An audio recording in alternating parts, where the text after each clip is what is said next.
एक समय की बात है। एक गांव में सफेद साड़ी वाली चुड़ैल का आतंक था। चुड़ैल रात भर गांव में घूमती और गांव का जो भी आदमी उसे दिखाई देता उसे वो घायल कर देती। अरे कोई तो बचाओ, मर गया रे।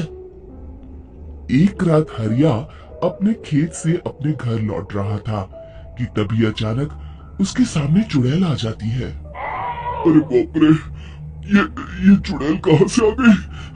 आज तो मैं गया काम से।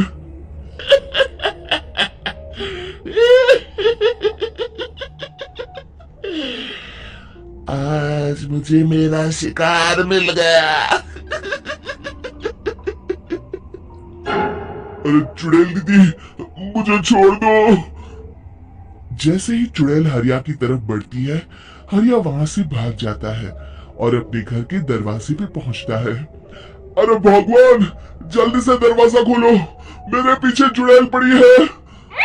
हरिया की पत्नी जल्दी से दरवाजा खोल देती है। अरे आप इतना हाफ क्यों रहे हैं? अरे मेरे पीछे चुड़ैल पड़ी है, आज तो मैं बाल बाल बच गया। जल्दी से सभी दरवाजे और सभी खिड़कियों को बंद करके बत्ती बुझा दो। तभी चुड़ैल हरिया के घर के पास पहुंच जाती है। अरे वो आदमी कहाँ गायब हो गया? मैं भी देखती हूँ आखिर कब तक बचेगा। मैं अपने शिकार को इतनी आसानी से नहीं छोड़ती। इतना कहकर चुड़ैल वहां से चली जाती है। वहीं दूसरी तरफ हरिया और उसकी पत्नी दोनों अपने घर की खिड़की से ये सब देख रहे होते हैं। अरे बाप रे, ये तो बड़ी डरावनी चुड़ैल थी।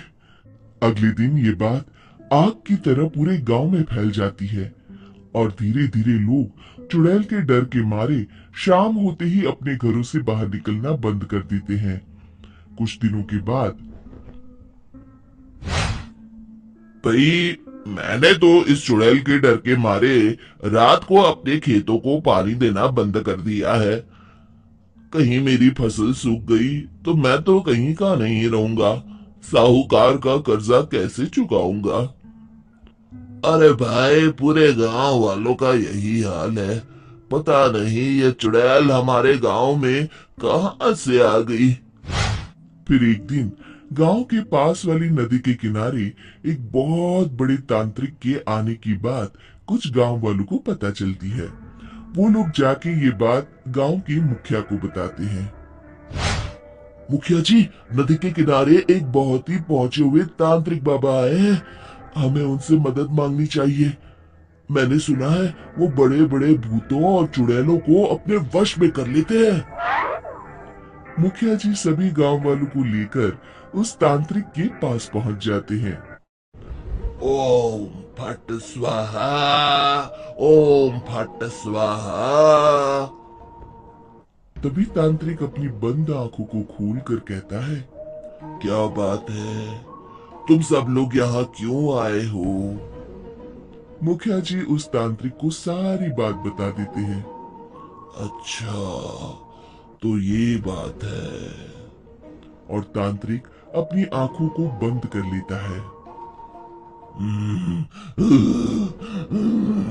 मैं देख रहा हूँ तुम्हारे पूर्वजों ने बहुत पाप किए थे, जिससे ये गांव अब श्रापित हो चुका है। उसी के फल स्वरूप तुम्हारे गांव में चुड़ैल आई है। ये चुड़ैल बहुत खतरनाक है, ये किसी को नहीं छोड़ेगी। हे भगवान, मर गए रे, अब क्या होगा? तभी गांव के मुखिया जी कहते हैं, बाबा, इस चुड़ैल से हम सबको बचा लीजिए, कोई तो उपाय होगा। इसका सिर्फ एक ही उपाय है। सभी गांव वालों को बारी बारी हर दिन अपनी आधी फसल उस पहाड़ी के ऊपर बनी काली गुफा में छोड़ के आनी होगी। तभी उस चुड़ैल की भूख मिटेगी और श्राप का प्रभाव खत्म हो जाएगा और तुम सब जिंदा बच जाओगे। सभी गांव वाले उस तांत्रिक की बात को मान लेते हैं और वहां से चले जाते हैं। फिर अगले दिन से रोज उस गांव के लोग बारी बारी से अपनी आधी फसल उस काली गुफा के पास जाकर रखाते। कुछ दिनों बाद हरिया की बारी आती है। बाप रे, आज तो मेरी बारी है उस काली गुफा में जाने की। क्या करूं? वो तो बड़ी खतरनाक चुड़ैल है। मेरे तो हाथ पैर कांप रहे हैं। फिर हरिया डरते डरते अनाज की बोरियां अपनी बैलगाड़ी में लाद देता है। तभी हरिया की पत्नी उससे कहती है, देखो जी, संभल के जाना और किसी भी हालत में शाम होने से पहले वापस आ जाना। उस चुड़ैल का कोई भरोसा नहीं है जी। हरिया बैलगाड़ी में बैठते हुए कहता है, भगवान, मैं क्या वापस आऊंगा? लगता है अब तो मेरी खबर ही आएगी। इतना कहकर हरिया वहां से चला जाता है। रास्ते में जंगल से गुजरते हुए हरिया की बैलगाड़ी का एक चक्का बड़े गड्ढे में फंस जाता है। हे भगवान, अब ये क्या मुसीबत है? हरिया नीचे उतर के पूरी ताकत से अपनी बैलगाड़ी को गड्ढे से निकालने की कोशिश करता है। बहुत देर मेहनत करने के बाद हरिया की बैलगाड़ी उस गड्ढे से बाहर निकल जाती है। हे भगवान, अब तो शाम होने वाली है। आज तो मैं गया काम से। जैसे तैसे हरिया काली गुफा में पहुंच जाता है। अरे मर गया रे, यहाँ तो चारों तरफ डरावना माहौल है। मैंने यहाँ आने में बहुत देर कर दी, कहीं चुड़ैल नाराज ना हो जाए। हरिया अनाज की बोरिया वहां रख के जैसे ही जाने लगता है, तभी उसे किसी के आने की आवाज सुनाई देती है। हरिया एक कोने में छुपकर अंदर देखने लगता है। चुड़ैल वहां आती है और फिर अपने चेहरे से नकली चुड़ैल का मुखौटा निकाल देती है। हरिया ये देख के हक्का बक्का रह जाता है। तभी चुड़ैल कहती है, भैया यहाँ आना, आज तो बहुत अनाज आया है। इसे मिलाकर अब हमारे पास ढेर सारा अनाज जमा हो गया है। कल ही हम इसे शहर में बेच आएंगे और माला माल हो जाएंगे।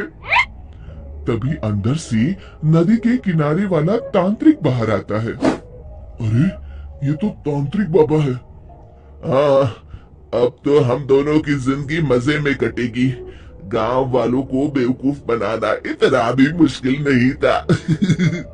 लोग तो तुम्हें सच में असली चुड़ैल समझते हैं। हाँ, तुमने सही कहा। अब ये गांव वाले चुड़ैल के डर से जिंदगी भर इस काली गुफा में अनाज पहुंचाते रहेंगे। अच्छा, तो ये बात है। ये दोनों पूरे गांव वालों को बेवकूफ बना रहे हैं। अभी जाकर सबको बताता हूँ। हरिया उन दोनों की पूरी बातें सुन लेता है और जल्दी से वापस गांव में आता है। गांव वालों को पूरी बात बता देता है। इससे पहले वो दोनों हमारा अनाज लेकर शहर जाए, हमें उन दोनों को पकड़ना होगा। उधर दूसरी तरफ नकली तांत्रिक और नकली चुड़ैल बनी औरत एक बड़ी गाड़ी में सारा अनाज लाद के वहां से निकलने की तैयारी कर रहे होते हैं। जल्दी करो, इससे पहले हमें कोई देख ले, हमें यहाँ से निकलना होगा। और तभी वो दोनों देखते हैं कि सामने से सभी गांव वाले अपने अपने हाथों में मशाल लेके आ रहे हैं। दोनों बुरी तरह डर जाते हैं। रुक जाओ, तुम दोनों का भांडा फूट चुका है। अरे मर गए रे, ये गांव वाले कहां से आ गए? तुमने क्या सोचा इतनी आसानी से यहाँ से निकल जाओगे? ये अनाज हमने अपने खून पसीने से दिन रात खेतों में मेहनत करके उगाया है। दोनों मुखिया जी के पैरों में गिर जाते हैं। हमें माफ कर दीजिए, हम दोनों एक नंबर के कामचोर हैं। बिना मेहनत किए पैसे कमाना चाहते थे। हाँ हाँ, अब हम आगे से मेहनत मजदूरी करके पैसे कमाएंगे। हमें कुछ मत करना, हमें छोड़ दीजिए। इतना कह के दोनों गांव छोड़ के भाग जाते हैं और सभी गांव वाले फिर से खुशी खुशी रहने लगते हैं।